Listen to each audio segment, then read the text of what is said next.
Hello everyone, this is CA Srijal and I welcome you all to my channel The Commerce Binge.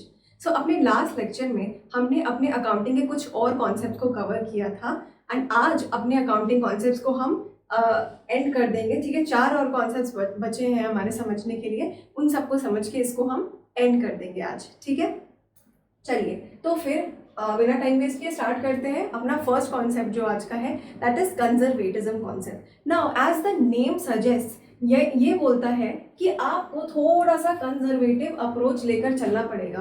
कैसे पढ़ते हैं यहाँ पर, एक कॉन्शियस अप्रोच रखना पड़ेगा। कब? जब हम इनकम निकाल रहे होंगे, इनकम को असर्टेन करते वक्त अपनी कंपनी की, हमें क्या करना होगा, एक कॉन्शियस अप्रोच रखना होगा।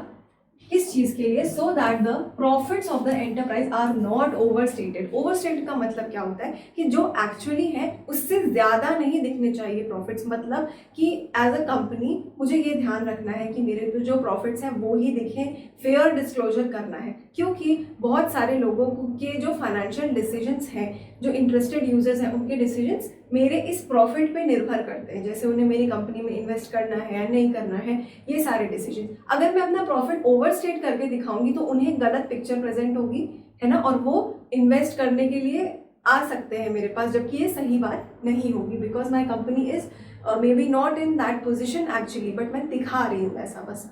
ठीक, आगे देखते हैं। कॉन्सेप्ट ऑफ कंजर्वेटिज्म रिक्वायर्स कि profits should not be recorded until realised. Realised का मतलब बताती हूँ अभी। ये क्या बोल रहा है कि जब भी प्रॉफिट की बात आती है ना, तो प्रॉफिट के केस में हमें ऐसा करना है, जब तक वो प्रॉफिट हाथ में नहीं आ जाए, कंफर्म ना हो जाए, तब तक हम उसे रिकॉर्ड नहीं करेंगे। रियलाइज का मतलब यही है, जब तक वो प्रॉफिट अकर ना हो जाए। ठीक, अब इसका एग्जाम्पल ले लीजिए आप। मान लीजिए कि मेरे पास एक बिल्डिंग है, ठीक है, अपनी ऑफिस की एक बिल्डिंग है और मैंने उसे खरीदा था 50,000 रुपीज़ पे, आज से 10 साल पहले।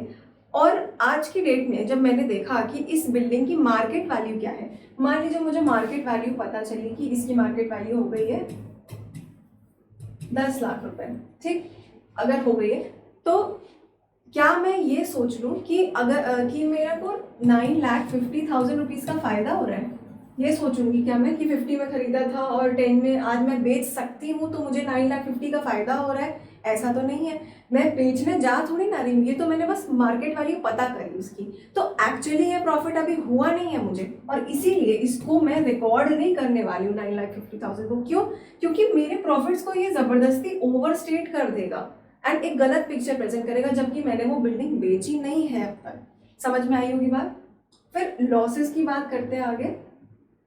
क्या बोल रहा है कि लॉसेस की बात में even those which may have a remote possibility, losses तो आपको तब भी रिकॉर्ड कर लेने अगर उसकी बहुत रिमोट पॉसिबिलिटी है।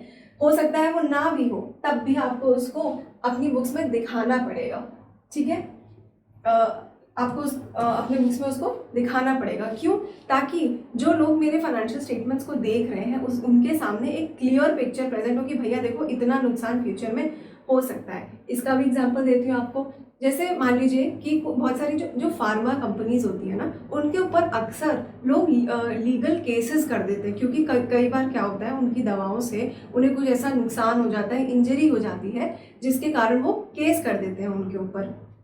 अब अगर वो फार्मा कंपनी केस हार जाएगी तो ऑब्वियस सी बात है उसे कॉम्पनसेशन पेमेंट करना पड़ेगा। तो मान लीजिए मेरी कंपनी थी ऐसी और मेरे ऊपर कुछ 10,000 रुपीज़ का किसी ने केस डाल दिया कि भाई कॉम्पनसेशन पे कीजिए मुझे इतना। तो मैं क्या करूँगी ना, मैं अपनी बुक्स में पहली बात तो इसको शो कर दूंगी कि भाई मेरे ऊपर ना ये खतरा मंडरा रहा है और हो सकता है मुझे फ्यूचर में ये पेमेंट करना पड़ जाए। और क्या करूँगी कि मेरे पास मान लीजिए 50,000 रुपीज़ है कंपनी में, तो उसमें से मैं ये 10,000 रुपये अलग निकाल कर रख लूँगी, ताकि एक इस अनसर्टेनिटी को बेयर करने के लिए कि अगर ये पैसा मुझे देना पड़ ही जाए तो मेरे पास ये होना चाहिए। ठीक, तो इसको अलग कर लूँगी, इसको कहीं और खर्च नहीं करूँगी। इसको ना आगे आने वाले चैप्टर्स में हम टेक्निकल टर्म्स में पढ़ेंगे, लेकिन आप अभी के लिए बस इतना समझ लीजिए कि अगर मेरे पास एक बक्से में 50,000 रुपये हैं तो मैं उसमें से 10,000 अलग कर लूँगी, इसको कहीं और खर्च नहीं करूँगी जब तक वो लीगल केस मेरे सर से हट ना जाए। ठीक है, ये करा जाता है। तो बस यही बात है, प्रॉफिट तब तक नहीं रिकॉर्ड करना जब तक वो एक्चुअली हो ना जाए, और लॉस तब भी रिकॉर्ड कर लेना अगर उसकी रिमोट पॉसिबिलिटी भी हो। यही है कंजर्वेटिज्म कॉन्सेप्ट, बीइंग कंजर्वेटिव। वैसे आपको लाइफ में हमेशा पॉजिटिव रहना है, लेकिन यहाँ पर थोड़ा सा पेसिमिस्टिक अप्रोच लेकर चलना होता है, ठीक है। अब देखिए कि ये जो कंजर्वेटिज्म कॉन्सेप्ट है ना, इसके कारण हमको एक दो कुछ प्रैक्टिसेस हैं जो अपनी अकाउंट्स में करनी पड़ती हैं। क्या है वो प्रैक्टिसेस, देखते हैं एग्जाम्पल में। क्लोजिंग स्टॉक का वैल्यूएशन एट कॉस्ट और market value which ever is lower. आइए इसको एग्जाम्पल से देखते हैं। सपोज करिए कि मेरा काम है कुछ, एग्जाम्पल लेते हैं कि मैं प्लास्टिक बैग्स में डील करती हूँ, ठीक है। मतलब प्लास्टिक बैग्स खरीद के लाती हूँ होलसेल में, आगे रिटेल में सेल करती हूँ, यानी कि जो शॉपकीपर्स वगैरह होते होंगे वो ही मेरे कस्टमर है, मुझसे ये पॉलीथीन बैग्स खरीद के लेके जाते हैं, ठीक। अभी प्लास्टिक बैग्स मान लीजिए मैं 100 लेकर आई, 100 प्लास्टिक बैग्स लेकर आई आगे बेचने के लिए, कितने रुपए पे, 1 रुपी पर बैग पे मान लेते हैं, तो मैंने 100 रुपए का खर्चा कर दिया टोटल, ठीक। ये बैग्स खरीदने में, ओके। अब ये प्लास्टिक बैग, एक बार बता सकते हो क्या ये मेरे लिए क्या है? ये मेरा स्टॉक है, ठीक है। This is my stock. Stock का मतलब क्या होता है कि वो चीज़, वो गुड्स या सर्विसेज जिसमें मैं डील करती हूँ, जिसमें मेरा एक्चुअल बिजनेस है। तो मैं तो प्लास्टिक बैग्स को बेचती खरीदती हूँ, ठीक है, इसीलिए यही मेरा स्टॉक हो गया। अब क्या होता है ना, मान लीजिए कि 100 बैग्स खरीद के लाई एंड ईयर एंड आ गया, यानी कि 31 मार्च आ गया 25। अगर इस साल की बात करें तो 31 मार्च 2025, क्योंकि अभी क्या चल रहा है, अभी चल रहा है फाइनेंशियल ईयर 24-25, ठीक। तो ईयर एंड मेरा होगा इस डेट पे, मान लीजिए ये डेट आ चुकी है। अब इस डेट पर क्या होता है, मेरे प्रॉफिट एंड लॉस के अकाउंट्स बनते हैं एंड मेरा फाइनल फायदा या नुकसान निकलता है कंपनी का। तो ये बहुत इंपॉर्टेंट डेट होती है, यहाँ पे सारे अकाउंट्स को क्लोज किया जाता है, क्लोजिंग होती है। तो क्लोजिंग होने का मतलब, अभी आप ये मान लो कि इस डेट पे मान लीजिए कि मेरे 80 बैग्स जो है मैं सेल कर चुकी हूँ, इस डेट तक सोल्ड हो चुके हैं 80 बैग्स। बचे कितने हैं, 20 बैग्स अनसोल्ड बचे हुए हैं, ठीक, दीज आर अनसोल्ड। अब क्या हुआ कि ये इसको बोला जाएगा मेरा क्लोजिंग स्टॉक, ठीक। मतलब ये वो स्टॉक है जो मैं सेल नहीं कर पाई इस साल, तो इसीलिए इसको क्लोजिंग स्टॉक बोला जाता है। इसकी ना वैल्यू निकाली जाती है इस डेट पर, ठीक। इसको भी हमें रिकॉर्ड करना पड़ेगा, वैल्यू लिखनी पड़ती है अपने अकाउंट्स में। तो इसकी वैल्यू क्या ली जाए, सारा मुद्दा इस बात पर है। तो देखिए क्या ली जाए इसकी वैल्यू। मान लीजिए कि मेरा जो सेलिंग प्राइस है ना, वो है ₹2 पर बैग। खरीद के लाती हूँ 1 रुपये में, आगे बेच देती हूँ 2 रुपये में, ठीक। तो इस हिसाब से अगर मैं देखूं तो इस ये जो 20 बैग्स अनसोल्ड हैं, इनकी मार्केट वैल्यू क्या होगी, मतलब अगर मैं इसको बेचने जाऊं तो कितने में बेच सकती हूँ, ₹40 में मैं इसकी सेल कर सकती हूँ। कैसे, 20 × 2, ठीक। अब ज़रा एक बार ये भी बता दीजिए कि इसकी कॉस्ट कितनी है। इन 20 बैग्स की कॉस्ट 20 × 1 ₹20 है, राइट। ये है मेरे पास कॉस्ट इसकी। अब ध्यान से देखिए, मेरे पास 2 वैल्यूज आ गई, एक तो ₹20 और एक ₹40, ठीक। 2 वैल्यूज आ गई, ये है कॉस्ट और ये है जो मार्केट वैल्यू है। लिख देती हूँ मैं यहाँ पे क्लैरिटी के लिए, this is my cost and this is market value. अब कंजर्वेटिज्म का कॉन्सेप्ट क्या होता है, वो कैसे पिक्चर में आता है, यहाँ पे देखिए। कंजर्वेटिज्म का कॉन्सेप्ट बोलता है कि जो क्लोजिंग स्टॉक है ना, यानी कि मेरे जो 20 बैग्स हैं अनसोल्ड 20 बैग्स जो है, उसको कॉस्ट पर या मार्केट वैल्यू जो भी लोअर है इन दोनों में से, उस पर रिकॉर्ड किया जाता है। तो इस हिसाब से यहाँ पे क्या होगा, 20 पर या 40 पर, 20 पर रिकॉर्ड किया जाएगा उसको, इस क्लोजिंग स्टॉक को जो 20 बैग्स हैं, ठीक है। कंजर्वेटिज्म के कॉन्सेप्ट की वजह से होता है, क्योंकि कंजर्वेटिज्म का कॉन्सेप्ट ही ये बोलता है कि आप अपने जो आने वाले जो प्रॉफिट्स है ना, उनको रिकॉर्ड मत करो जब तक कि वो रियलाइज नहीं हो जाए। इस केस में रियलाइज कब होंगे, जब एक्चुअली हम वो स्टॉक को सेल कर पाएंगे, जो वो प्लास्टिक बैग जब सेल हो जाएंगे तभी हम उसे रियलाइज मानेंगे और तभी हम उसे रिकॉर्ड करेंगे।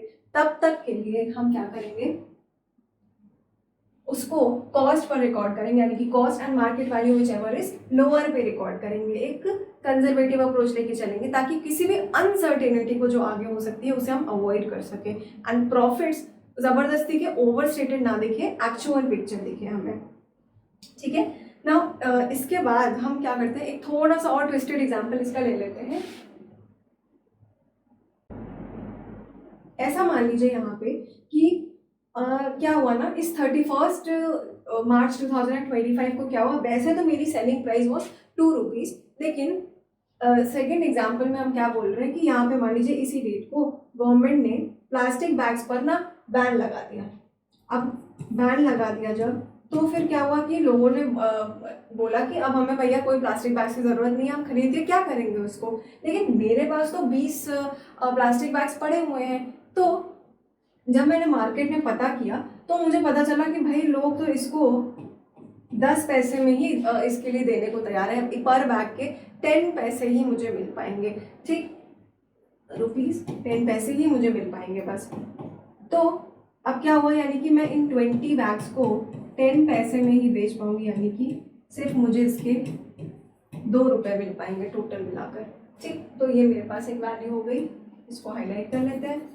ये हो गई इसकी सेलिंग प्राइस, क्योंकि क्या हुआ कि प्लास्टिक बैग जो है वो बैन हो गए, तो उसकी वजह से उसकी डिमांड एकदम खत्म हो गई, तो मैं इसको बिल्कुल ही लो वैल्यू पर ही अब बेच पाऊंगी। This becomes my selling price, यानी कि मार्केट वैल्यू। मार्केट वैल्यू के नाम से आप इसको समझ सकते हैं, both are mostly the same thing. आप अभी के लिए इतना ही मानो। ठीक, अब फिर से वही सवाल आता है कि हम इसको 20 रुपीज़ पे रिकॉर्ड करें या फिर 2 रुपये पे रिकॉर्ड करें।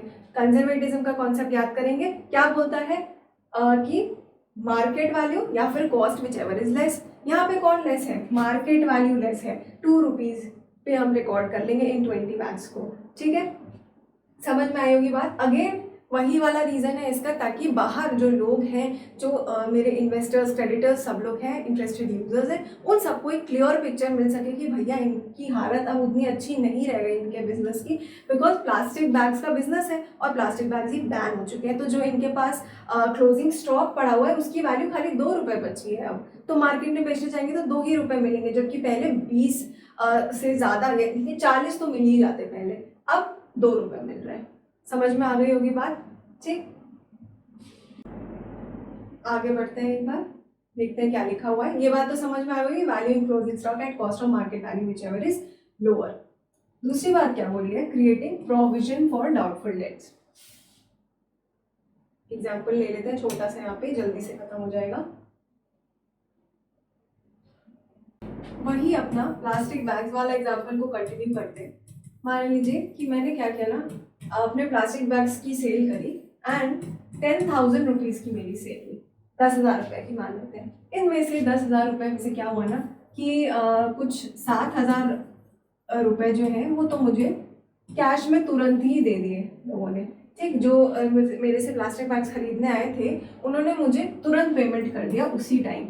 लेकिन भाई सब कुछ इतना स्मूथली नहीं हो सकता। 3,000 रुपये के जो मेरे प्लास्टिक बैग्स थे, ठीक, वो उधार पर बेचे मैंने, यानी कि क्रेडिट ले लिया मुझसे लोगों ने। उन्होंने कहा कि भाई प्लीज़ मुझे आज ये प्लास्टिक बैग्स दे दीजिए, मैं आपको कुछ दिन बाद पेमेंट कर दूंगा। ठीक, तो 3,000 रुपये ऐसे हैं जो मेरे पास नहीं आए। अब क्या होता है भाई, हर कोई तो दूध का धुला नहीं होता। कुछ लोग ऐसे हैं जिन्हें पैसे एक बार दे दो तो कभी वापस आने नहीं है। आपके सबके दिमाग में एक एक इंसान तो कम से कम ऐसा आ ही गया होगा जैसे मैंने ये बोला। ठीक, कौन है आपकी ज़िंदगी में ऐसा? चलिए मानते हैं यहाँ पे 3,000 रुपीज़ क्रेडिट पे सेल करा हमने, और अब हमें क्या लगता है कि पूरे के पूरे 3,000 रुपये तो भैया वापस नहीं मिलने वाले। कुछ लोग ऐसे ज़रूर होंगे, ये 3,000 जो है ना, मान लीजिए मल्टीपल लोगों से मिला करके ये क्रेडिट बना है 3,000 रुपये। ए ने भी लिया, बी ने भी, सी ने भी, इन सब ने प्लास्टिक बैग्स क्रेडिट पे लिए। 3,000 रुपये का टोटल बन रहा है मेरा क्रेडिट। अब देखिए क्या हुआ कि मुझे लगा कि ये जो सी है ना, ये कभी पैसे टाइम से कभी पैसे लौटाएगा नहीं, और मुझे ऐसा लगता है 300 रुपये जो है ये पक्का डिफ़ॉल्ट करेगा, नहीं देगा मुझे 300 रुपये। तो मैं क्या करूँगी ना, मैंने यही सोचा कि 10% तो हमेशा ऐसा होता है केसेस कि मेरे पास पैसे वापस नहीं आते, तो मैं क्या करूँगी, ये जो 300 रुपीज़ है ना, इसको मैं अभी से ही अपना प्रॉफिट अपना कम करके दिखाने लगूंगी 300 रुपये से। ठीक है, मैं ऐसा शो ही नहीं करूँगी कि मेरे पास 3000 रुपये आने वाले हैं फ्यूचर में। मैं क्या बोलूँगी कि मेरे पास 3000 माइनस 300 2700 ही आने वाले हैं फ्यूचर में, ऐसा शो करूँगी अभी से ही। क्यों? उसका यहाँ पर रीज़न दिया हुआ है, यही चीज़ की profits should not be recorded until realise, जब तक रियलाइज नहीं हो जाए, हाथ में ना आ जाए 3000 रुपये, नहीं बताऊंगी मैं कि 3000 रुपये आने वाले हैं। लेकिन अगर किसी लॉस की रिमोट पॉसिबिलिटी भी हो किसी लॉस की, तो यानी कि जो 300 रुपये मुझे लग रहा है कि ये पक्का धोखा देगा, तो मैं वो रिकॉर्ड कर लूँगी अपने बुक्स ऑफ अकाउंट्स में, अपने क्रेडिटर्स वगैरह को, जो भी मेरे यूजर्स हैं उनको बता दूंगी कि भाई ये सी जो है भरोसेमंद नहीं है, हो सकता है पैसे ना दे। ठीक, अभी से ही बता दूंगी। बस यहीं पर, यहाँ पर यही बात बोली। तो हम क्या करते हैं ना, ऐसा ही एक प्रोविजन क्रिएट करके रखते हैं। आगे आपको समझ में आएगा आगे के लेक्चर्स में कि प्रोविजन का मतलब क्या होता है, बट अभी के लिए आप समझ लीजिए कि 300 रुपये में अलग से अपने प्रॉफिट में से कम करके ही दिखाऊंगी। ठीक, ये सब करने का रीज़न क्या है, ये जो इतना हमने रायता फैलाया है, इसका रीज़न क्या है? इससे क्या होता है ना, हम अनसर्टेनिटी से डील कर सकते हैं and protecting the interest of the creditors. मैंने बताया जो मेरे फाइनेंशियल स्टेटमेंट्स पढ़ रहे हैं उनको एक सही पिक्चर मिलनी चाहिए, उनके इंटरेस्ट्स को प्रोटेक्ट करने के लिए हम ये काम करते हैं। किसी भी अनसर्टेनिटी से डील करने के लिए एकदम से शॉक ना लगे हमको कि अरे ये सी ने 300 रुपये नहीं दिए, पहले से ही पता था, अलग उसको प्रॉफिट पहले से ही कम दिखा दिया था हमने, हम तो तैयार थे भाई इसके लिए। ठीक, तो ये रीजंस है यहाँ पे, ये भी हमने कवर कर लिया।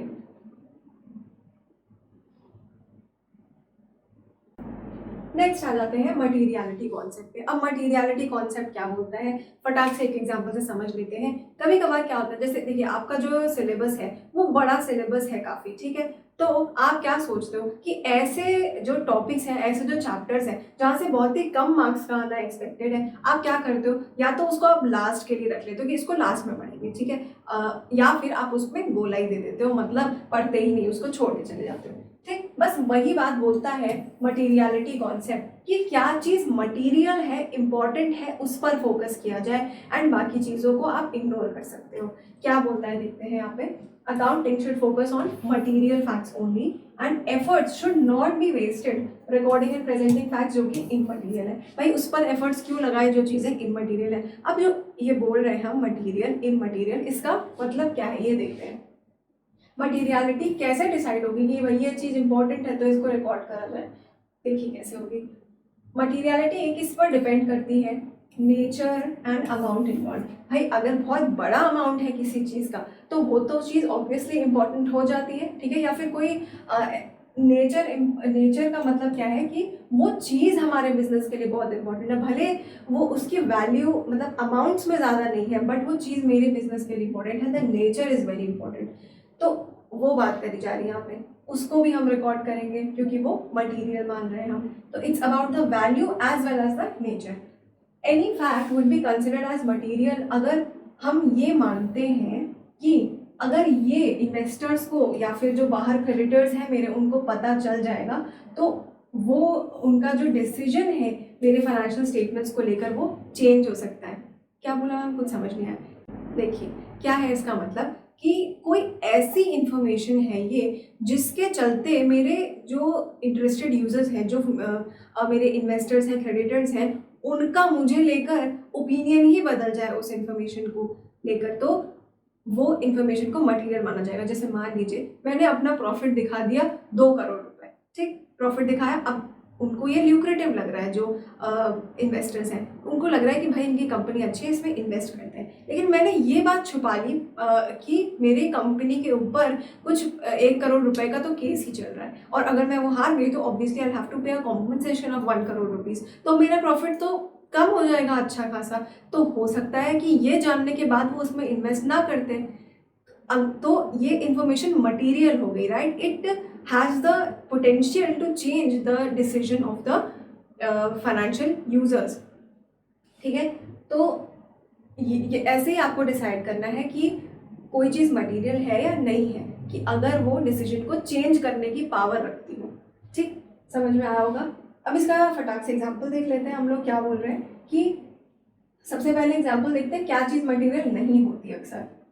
ऑफिस सप्लाईज, जैसे कि जो पेन्स हो गए, पेपर और जो स्टेशनरी के आइटम्स होते हैं, भाई वो कितने ही महंगे होते हैं, 10-20 रुपए पर पैकेट आ जाता होगा। तो टोटल मिला के भी इसका खर्चा 10,000 तक भी अगर बैठ गया तो ये जो बड़ी बड़ी कंपनीज है ना, उनके लिए खर्चे कुछ भी नहीं होते। ठीक है, अब बैठ कर क्या वो एक एक जगह लिखेगा कि हमने पेन खरीदा 10 रुपए का, फिर हमने पेंसिल खरीदी 5 रुपए की, ऐसे करके लिखेगा क्या? ऐसे नहीं लिखेंगे, क्योंकि ये मटेरियल चीज़ है ही नहीं भाई। 10,000 के खर्चे उनके लिए कुछ मायने नहीं रखते। इसको पूरा एक साथ क्लब करेंगे सारे आलतू फालतू खर्चे, और उसको मिसलेनियस एक्सपेंसेस के नाम से दिखा दिया जाएगा। इसमें कोई टाइम वेस्ट करने की ज़रूरत नहीं है। ठीक, मिसलेनियस एक्सपेंसेस हो गए 10,000, ऐसे दिखा दिया जाता है। ठीक, बस वही बात बोली गई है। टोटल अमाउंट जो स्पेंड किया जाता है ना इस पर, रिलेटिवली बहुत स्मॉल होता है ओवरऑल एक्सपेंसेस के कंपैरिजन में, और इसीलिए इसको हम मान सकते हैं कि ये इमटेरियल है। ये बड़ी कंपनीज में होता है। लेकिन मान लीजिए आपको एकदम नई स्टार्टिंग कोई कंपनी करी, किसी कंपनी की एकदम स्टार्टिंग हुई है, तो ऑब्वियसली बात है वो इतनी बड़ी कंपनी नहीं, तो शायद उसके लिए ये एक्सपेंसेस मटेरियल हो सकते हैं, क्योंकि अभी उसकी स्टार्टिंग ही है। ठीक, तो it depends upon company to company. दूसरा एग्जाम्पल देखते हैं, वही लीगल डिस्प्यूट वाला एग्जाम्पल यहाँ पर है, जो मैंने आपको एग्जाम्पल दिया कि 2 करोड़ के मेरे प्रॉफिट्स पैसे हो रहे थे, बट मैं ये चीज़ शो करना मेरे लिए ज़रूरी है कि 1 करोड़ का कॉम्पनसेशन हो सकता है मुझे पे करना पड़ जाए। देखिए लिखा है, in case of legal disputes, अगर आपका सेटलमेंट आपको करना पड़ गया during the year and the settlement amount is significant, मेरे केस में विच इज़ 1 CR, और उसका मटेरियल इम्पैक्ट हो सकता है मेरी फाइनेंशियल पोजीशन पे, तो मैं उसे मटेरियल मानूंगी, और जो फाइनेंशियल यूजर्स हैं मेरे, उनको मैं इसे बताऊंगी बाकायदा। ठीक, प्रेजेंट करूंगी इस इन्फॉर्मेशन को। बस ये जो कॉन्सेप्ट है वो इतना ही बोलता है कि इंपॉर्टेंट चीज़ें जितनी है मटेरियल है, उन सबको अच्छी तरीके से आपको अपने फाइनेंशियल स्टेटमेंट्स में प्रेजेंट करना है, एंड जो इमटेरियल है उस पर you don't have to focus much, आप उसे ऐसे क्लब करके दिखा सकते हो। ठीक, नेक्स्ट आ जाते हैं, रेवेन्यू रिकॉग्निशन कॉन्सेप्ट। अच्छा, ये क्या बोलता है, इस पर आ जाते हैं। लेकिन इससे पहले मैं आपको एक बात क्लियर कर दूं, इसमें और कंजर्वेटिज्म के कॉन्सेप्ट में आप मिक्सअप मत कीजिएगा। ठीक है, दो बिल्कुल अलग अलग है ये दोनों, क्योंकि कंजर्वेटिज्म किसकी बात करता है? कंजर्वेटिज्म बात करता है प्रॉफिट्स की एंड लॉसेस की, प्रॉफिट एंड लॉस को रियलाइज करने की, and revenue recognition as the name suggest revenue की बात करता है। तो एकदम फ्रेश माइंड से इसको सुनिएगा, मिक्सअप मत कीजिएगा, उसके साथ डिफरेंट कॉन्सेप्ट्स हैं दोनों। ओके, चलिए डिस्क्लेमर दे दिया है तो आगे बात शुरू करते हैं। क्या बोलता है रेवेन्यू रिकग्निशन कॉन्सेप्ट? ऑब्वियसली बात है कि रेवेन्यू को कब रिकग्नाइज करना है अपनी बुक्स में, उसकी बात करता है। पढ़ते हैं कैसे। Revenue for a business transaction should be included in the accounting records when it is realise, जब उसको हम रियलाइज कर लें। इसका मतलब क्या है, देखते हैं ये। उससे पहले लेकिन हाँ, आप ये भी समझ लीजिए कि रेवेन्यू का मतलब क्या होता है। सबसे पहले तो ये पता होना चाहिए, रेवेन्यू मतलब sale of goods and services. मेरा जो भी गुड्स या सर्विसेज है जिसमें मैं डील करती हूँ, जब मैं उसे बेचती हूँ आगे, तो उसे मेरी रेवेन्यू में इंक्लूड किया जाएगा। That is a part of my revenue. ठीक, मैंने आपको, जब मैं आपको बेसिक अकाउंटिंग टर्म्स बता रही थी, इन केस आपने नहीं देखा अभी सुन लीजिए, कि सेल का मतलब, सेल और रेवेन्यू में थोड़ा अंतर होता है। क्या कि revenue is a bigger concept, this is revenue, और इसके अंदर सेल आता है। सेल हम बोलते हैं सिर्फ तब जब जिस गुड्स एंड सर्विसेज में मैं डील करती हूँ उसे बेचा, उससे जो पैसा आया, that is sale. But sale के अलावा भी मेरी कई सारे मेरे पास इनकम्स आ सकती हैं, तो वो सारी कहाँ कवर होंगी, रेवेन्यू में। मतलब इसके अलावा अदर इनकम्स जो मेरी होंगी, अदर जो मेरे पास इनकम हुई, वो भी यहाँ पर कवर होती है रेवेन्यू में। वही बोला है कि सबसे पहले तो जो sale of goods and services है वो, और दूसरा कि अगर मेरे एंटरप्राइज की कोई रिसोर्सेज किसी और ने यूज करी हैं, ठीक है, तो उससे मेरे पास जो पैसा आता है, चाहे वो इंटरेस्ट हो, रॉयल्टीज हो, या डिविडेंड्स भी अगर मेरे पास आते हैं, तो वो जो है मेरे रेवेन्यू का पार्ट बनेगी। ठीक है, यानी कि जैसे मान लीजिए मेरी जो कंपनी है उसने शेयर खरीद रखे हैं किसी और कंपनी के, तो उसको डिविडेंड्स मिले, तो इज दैट अ सेल? नहीं, सेल्स इसका कोई लेना देना नहीं, मेरे गुड्स एंड सर्विसेज बेचने से कोई लेना देना नहीं है इसका। वो तो मुझे एक अलग से रेवेन्यू हो गई, मेरे जो शेयर खरीदे थे उसके ऊपर, तो वो रेवेन्यू का पार्ट बन गई। समझ में आई बात? या फिर मेरी एक बिजनेस एंटरप्राइज की कोई मैंने गोडाउन खरीद रखा था एंड अभी मेरे पास उसका कोई काम नहीं था, वो खाली पड़ा था, किसी ने बोला प्लीज़ मुझे से रेंट पर दे दीजिए, मैं आपको पैसे दे दूंगा हर महीने। तो मैंने बोला ठीक है।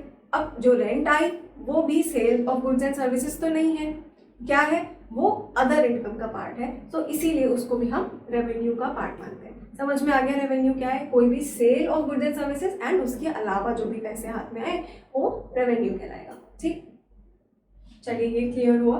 अब बात करते हैं इसकी लास्ट पॉइंट की कि revenue is assume to be realise जब गुड्स हैव बीन सोल्ड। बहुत इंपॉर्टेंट चीज़ है, ध्यान से पढ़िएगा। गुड्स या सर्विसेज को आपने सेल कर दिया या रेंडर कर दिया है, मतलब अब एग्जाम्पल से समझते हैं आगे इसको। मान लीजिए कि मेरा कॉस्मेटिक्स का बिजनेस है, ठीक है। अब क्या होता है, 1 जनवरी 2023 को एक कस्टमर आता है मेरे पास, वो कहता है कि प्लीज़ मुझे 10 कार्टन्स ऑफ क्रीम्स भिजवा दीजिए मेरी शॉप पर, क्रीम्स का 10 कार्टन्स भिजवा दीजिए मेरी शॉप पे, एंड वो मुझे एडवांस में पेमेंट करने को तैयार है इसी डेट पर 1 जनवरी को। मान लीजिए उसने मुझे जो है वो 10,000 रुपीज़ पेमेंट कर दिया, पूरा का पूरा पेमेंट 10,000 रुपीज़ कर दिया उसने मुझे इसी दिन पर। तो मैंने पूछा अच्छा ठीक है मैं भिजवा दूंगी, आपने एडवांस पेमेंट कर दिया, दैट्स गुड, कब भिजवाना है? कहता शुभ दिन पे, शुभ दिन पे ये भिजवा देना, मेरी शॉप पे बहुत ज़्यादा डिमांड होती है।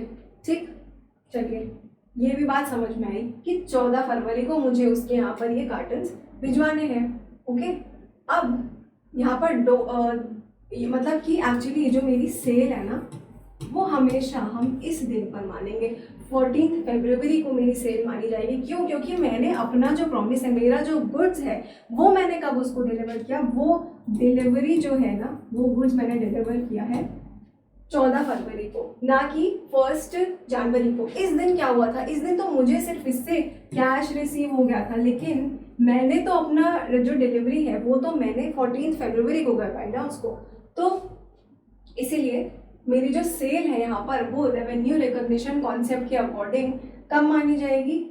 When the goods have been sold. ठीक, revenue is assumed to be realised when goods have been sold and not when the cash is received. Cash तो पहले ही रिसीव हो गया था, लेकिन सेल हम हमेशा उसी दिन मानेंगे जब एक्चुअली गुड्स को मैंने उसको दे दिया, सेल कर दिया।